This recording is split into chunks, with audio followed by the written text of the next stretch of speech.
सतगुरु की साची निवाजी प्यारी साध संगत जी, प्यार और सत्कार से कहना, धन निरंकार जी।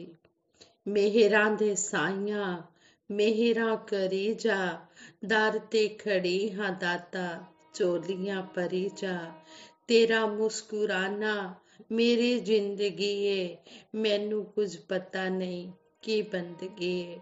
सच्चे पातशाह, जिस रास्ते पर भी आप जी चला रहे हो, हम उस रास्ते पर चलते चले जाएं और आप जी को मुस्कुराहट दे पाए, यही आप जी के चरणों से आशीर्वाद मांगते हैं। साध संगत जी कहते हैं, सतगुरु बाबा हरदेव सिंह जी महाराज का पावन आशीर्वाद जिसे भी मिला, वह उनका ही होकर रह गया। हैरानी की बात तो यह है कि लाखों भक्तों में से किसी एक से भी अगर आप पूछें तो उसे यही कहते हुए पाएंगे कि बाबा जी मुझे सबसे ज्यादा प्यार करते थे, मुझे ही सबसे ज्यादा अपनापन देते थे।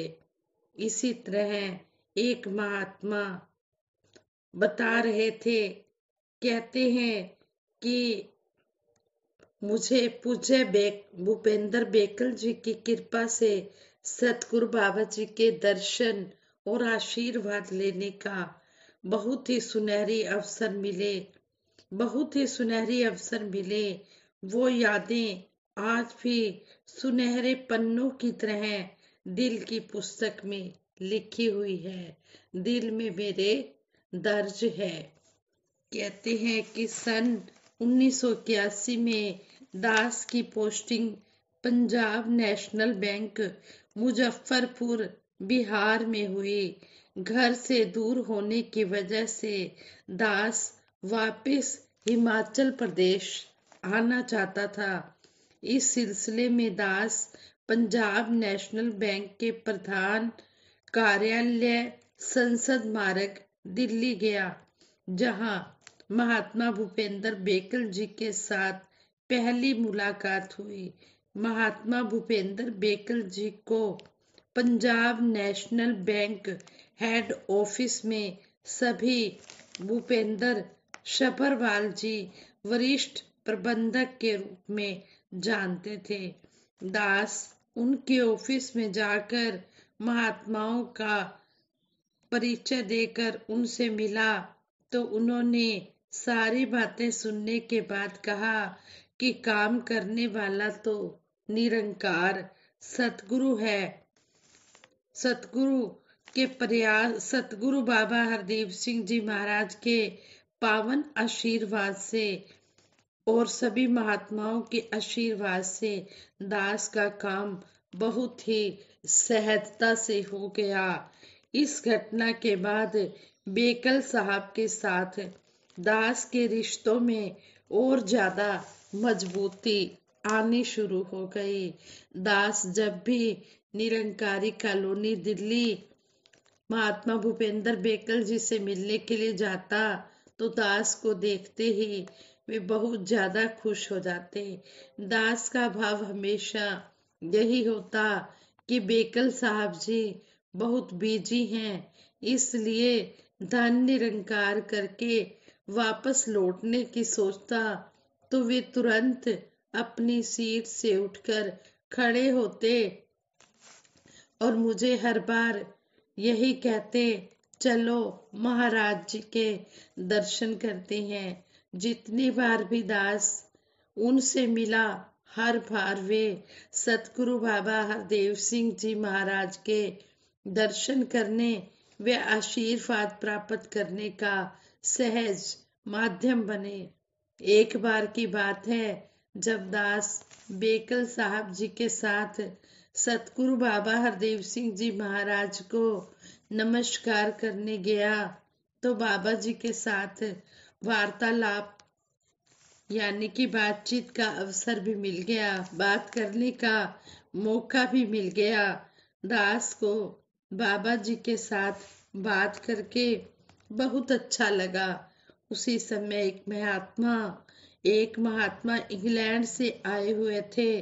वह हमारे जाने से पहले हजूर बाबा जी के साथ बातें कर रहे थे। जब हम नमस्कार कर चुके तो उस महात्मा ने बाबा जी से आशीर्वाद मांगते हुए कहा कि बाबा जी, मैंने निरंकारी कॉलोनी में 4 मकान देखे हैं, आप आशीर्वाद दो, इनमें से कौन सा मकान खरीदूं। इससे पहले कि हजूर बाबा जी कुछ कहते, महात्मा बेकल साहब जी ने कहा, भाई साहब जी, आप आप कल भी इसी विषय पर आशीर्वाद लेने आए थे। वो चारों मकान आपने देख ही लिए हैं। अब आपको जो भी मकान पसंद है और जो आपके परिवार की सुख सुविधा के अनुसार ठीक है, दातार का सिमरन करके उनमें से कोई एक मकान खरीद लो। सतगुरु का आशीर्वाद तो कल ही आ गया था कि 4 मकान देख लो और उनमें से कोई एक पसंद करके खरीद लो। इसमें हजूर से बार बार पूछने की कौन सी बात है। कल को आप कहेंगे कि मुझे तो कुछ और पसंद था, लेकिन बाबा जी का आशीर्वाद दूसरे मकान के लिए आ गया। इसलिए आप सोच विचार में पढ़ने के बजाय जो भी आपको पसंद है उसके लिए ही सतगुरु का आशीर्वाद होगा। बाबा जी के पावन आशीर्वाद में हो रही बातों से वो महात्मा तो खुश हुए ही, साथ में पास में खड़ा दास भी अंतर मन से खुश हो रहा था। यह बातचीत सुनकर दास को लगा कि बेकल साहब सतगुरु की सेवा के प्रति कितने जागरूक हैं। उस समय संपूर्ण अवतार वाणी का ये शब्द याद आया कि मत गुरु दी जे मन वसे चानन वाला हो जाए। वास्तविकता में सतगुरु बाबा जी अपने भक्तों को साथ लेकर जिस प्रकार दिन रात संसार का, मानवता का कल्याण करते रहे, भटकों को रास्ता दिखाते रहे, और उनकी मिसाल, उनका एग्जाम्पल कहीं और मिलना बड़ा ही कठिन है। सतगुरु बाबा जी हर जगह हर मानव को मानवता के गुण ही सिखाते रहे और यही समझाते रहे कि मानवीय गुणों को हमने जीवन में लाना है। इस बात से भी हमें यही सीखने को मिला है। महात्मा भूपेंद्र बेकल जी कितने सतगुरु के चरणों में नतमस्तक रहते और यही हर एक गुरसिक को समझाते कि जो गुरु कहे सो कार कमावे। जो गुरु कह देता है वही कार्य हम करते चले जाएं, सतवचनी बन जाएं, तभी हमारे जीवन में सुख ही सुख है। इसी तरह कहते हैं कि सतगुरु बाबा हरदेव सिंह जी महाराज और वरदायनी पूज्य माता सविंदर जी महाराज की दयालुता और इनके उपकारों का वर्णन कर पाना भी आसान नहीं है। एक बार हजूर बाबा जी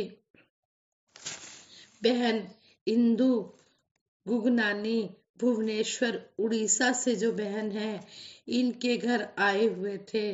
खाना खाने के बाद सतगुरु बाबा जी अक्सर सैर करते थे। हजूर बाबा जी सैर करने निकल गए तो पूज्य माता सविंदर जी बोले, आओ हम भी सैर कर आए। तो बहन इंदु गुगनानी जी ने माता जी से विनती की कि ठहरो माता जी, मैं शूज पहन लूं, क्योंकि शूज के बिना मैं बिल्कुल भी नहीं चल पाती। सामने ही रबड़ की चप्पल पड़ी हुई थी, उसकी ओर इशारा करते हुए पूज्य माता सुविंदर जी बोले, वो चप्पल पहन लो। दासी ने सत वचन कहने की बजाय फिर अपनी हुज्जत दिखाई कहने लगी, माता जी मैं बूट पहने बिना चल ही नहीं पाती। पूज्य माता जी ने इस बहन का हाथ पकड़कर खींच लिया और कहा, यही पहन कर चलो। दासी ने यानी कि इस बहन ने चप्पल पहनकर उसी चप्पल से आधा किलोमीटर का रास्ता तय कर लिया। पूज्य माता जी फिर बोली, अभी दर्द कैसा है? तो इस बहन ने फिर अपनी चतुराई दिखाई और बोली, माता जी ब्लड सर्कुलेशन ठीक होने लग गया, तभी तो चल पा रही हूँ। फिर माता जी के साथ ये बहन सैर करती रही और दर्द की तरफ ध्यान ही नहीं गया। हजूर बाबा जी, पूज्य माता सुविंदर जी कल्याण यात्रा पर आगे कलकत्ता के लिए रवाना हो गए तो देखा कि यह बहन शूज पहनना ही भूल चुकी है। थोड़े दिनों के बाद महापुरुषों ने पूछा, अब आप शूज नहीं पहनती हो क्या? क्या बात है? तब इस बहन ने को याद आया कि शूज तो उसी दिन से नहीं पहने जब से पूज्य माता जी ने चप्पल पहनाकर चलवाया था। इसके बाद दर्द का भी नामो निशान नहीं रहा।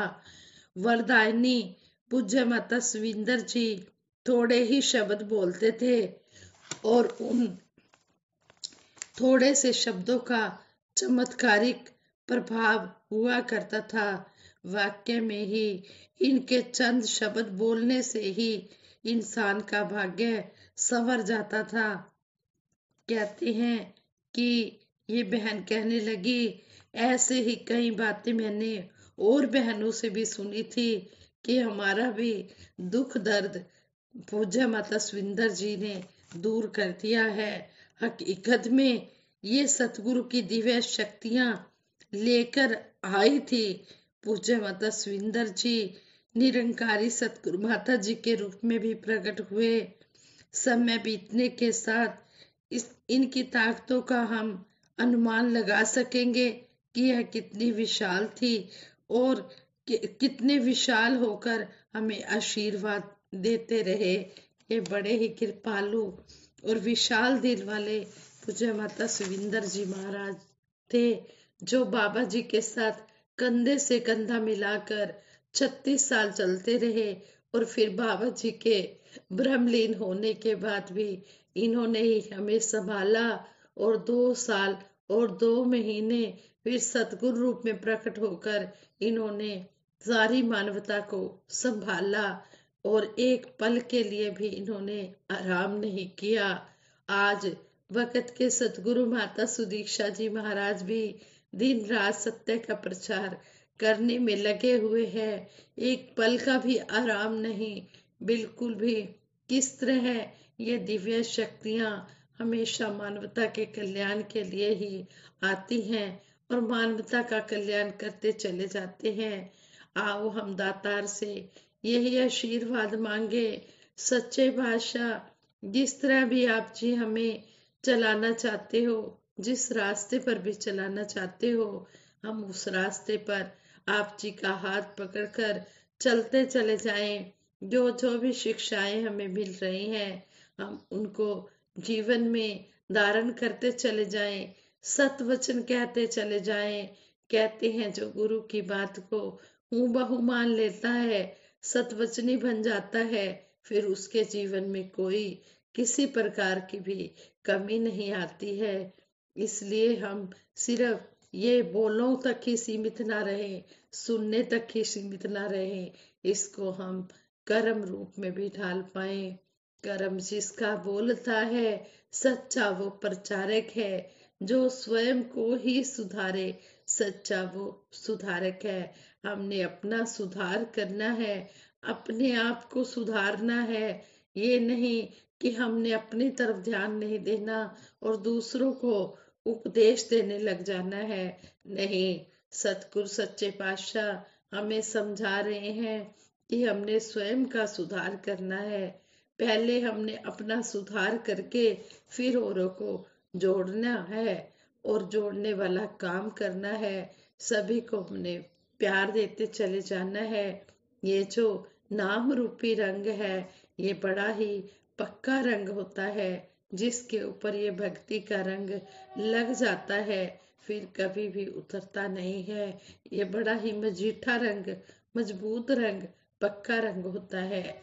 दुनिया के रंग तो कच्चे होते हैं, ये उतर जाते हैं, लेकिन जो भक्ति का रंग होता है, जो नाम का रंग होता है, ये जिसके भी मन में बस जाता है, उसके जीवन का कल्याण हो जाता है। दासी से ये विचार करते हुए बहुत सी गलतियां हुई होंगी, उन गलतियों के लिए दासी को क्षमा करें। और आज के विचारों द्वारा हमें यही सीखने समझने को मिला है कि हम सतगुरु के चरणों में जो भी आशीर्वाद मांगने जाते हैं, जो भी सतगुरु हमें आशीर्वाद देते हैं, उनको हम सत वचन करके अपनी झोली में डाल लें और जीवन की सारी खुशियां प्राप्त करें। इन्हीं शब्दों से दासी सबके भले की कामना करते हुए सिमरन करवाएगी। सभी ने मिलकर सिमरन में साथ देना है। तू ही निरंकार, मैं तेरी शरण हां, मैनू बख्श लो। तू ही निरंकार, मैं तेरी शरण हां, मैनू बख्श लो। तू ही निरंकार, मैं तेरी शरण हां, मैनू बख्श लो। बोलिए सतगुरु माता सुदीक्षा सविंदर हरदेव जी महाराज की जय। निरंकारी राजमाता गुरु वचन अवतार की जय। साथ संगत जी प्रेम से कहना धन निरंकार जी।